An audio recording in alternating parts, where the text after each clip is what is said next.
September 8ನೇ ತಾರೀಕು. So ನೆನ್ನೆ ಔಷಧಿ ಹೊಡೆದಿದ್ವಿ ನಾವು 7ನೇ ತಾರೀಕು. ಇವತ್ತು ಜಸ್ಟ್ ಹಂಗೆ ನೋಡ್ಕೊಂಡು ಹೋಗೋಣ ಅಂತ ಬಂದಿರೋದು.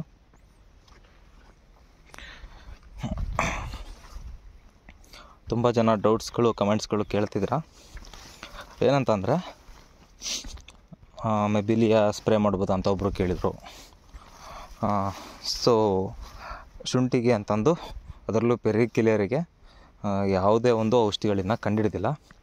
ಸೊ ಇದರಲ್ಲಿ ಏನಂತ ಅಂದರೆ, ನೀವು ಏನು ಔಷಧಿಗಳನ್ನು ಸಿಂಪಡಿಸಿದ್ದೀರಾ ಇದರಲ್ಲಿ ಟೆಬಿಕೊನಜೋಲ್ ಇದೆಯಲ್ಲ, ಇದು ನಮಗೆ ಸ್ವಲ್ಪ ಒಂದು ಹಂತದ ತನಕ ಚೆನ್ನಾಗಿ ಕೆಲಸ ಮಾಡುತ್ತೆ.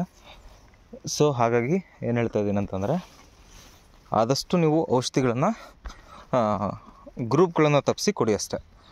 ಎವ್ರಿ 8 to 10 ಡೇಸ್ಗೊಂದ್ಸಲ ಕೊಡಬೇಕಾಗತ್ತೆ.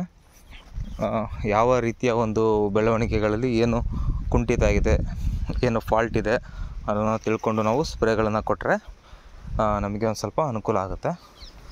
ಸೊ ಇವಾಗ ಏನು ಹೇಳೋಕ್ಕೆ ಇಷ್ಟಪಡ್ತಾ ಇದ್ದೀನಿ ಅಂತಂದರೆ, ಪೆರಿಕ್ಯುಲೇರಿಯಾ ಬಂದ ಮೇಲೆ ಯಾವುದೇ ರೀತಿಯ ನಮಗೆ ನಷ್ಟ ಆಗಬಾರ್ದು ಅಂತಂದರೆ, ನಿಮಗೆ ಸಿಮ್ಟಮ್ಸ್ ಕಂಡ ತಕ್ಷಣ ಫಸ್ಟು ನೇಟಿವೋ ಆಗಲಿ ಅಥವಾ ಪ್ರಾಪಿಕೊನಜೋಲ್ ಆಗಲಿ, ಟೆಬಿಕೊನಜೋಲ್ ಕಂಟೆಂಟ್ ಇರೋದಾಗಲಿ ಒಂದು ಸ್ಪ್ರೇ ಕೊಡ್ತೀರಾ ಅಂತ ತಿಳ್ಕೊಳ್ಳಿ.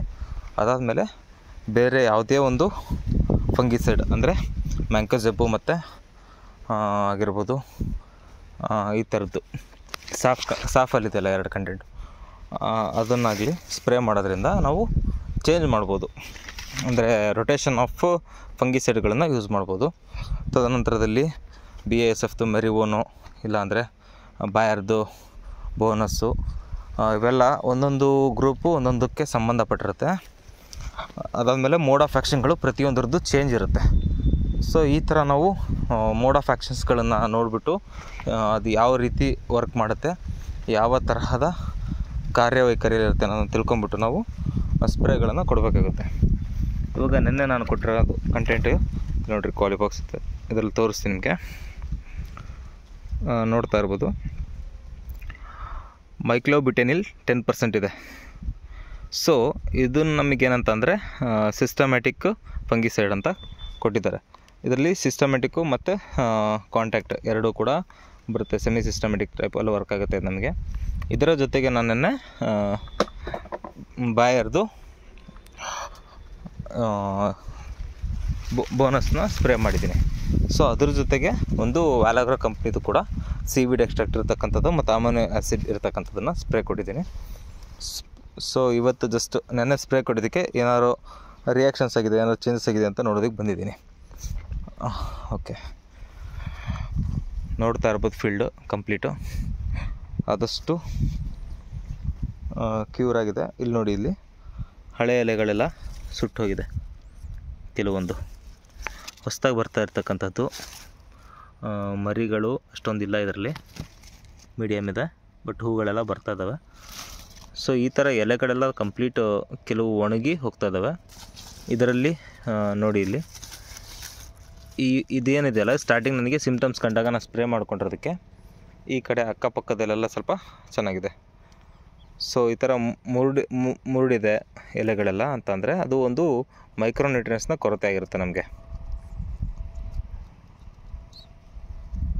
ಸೊ ಇದರಲ್ಲಿ ಸ್ಟಾರ್ಟಿಂಗೇ ನಾವು ಸ್ಪ್ರೇ ಮಾಡಿದರೆ ಮಾತ್ರ ಉಳಿತವೆ, ಇಲ್ಲ ಅಂತಂದರೆ ತುಂಬ ಹಾರ್ಮ್ಫುಲ್ಲಾಗಿ ಇದಾಗುತ್ತೆ.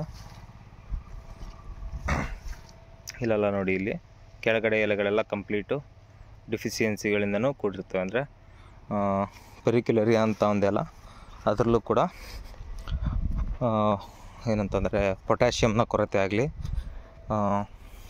ಇದ್ದರೆ ಕೆಳಗಡೆ ಇರ್ತಕ್ಕಂಥ ಎಲೆಗಳು ಕಂದು ಬಣ್ಣಕ್ಕೆ ತಿರುಗಿ ಒಣಗ್ತವೆ. ಸೊ ಹೀಗಿದೆ ಇವತ್ತಿಂದು ವಿಡಿಯೋ.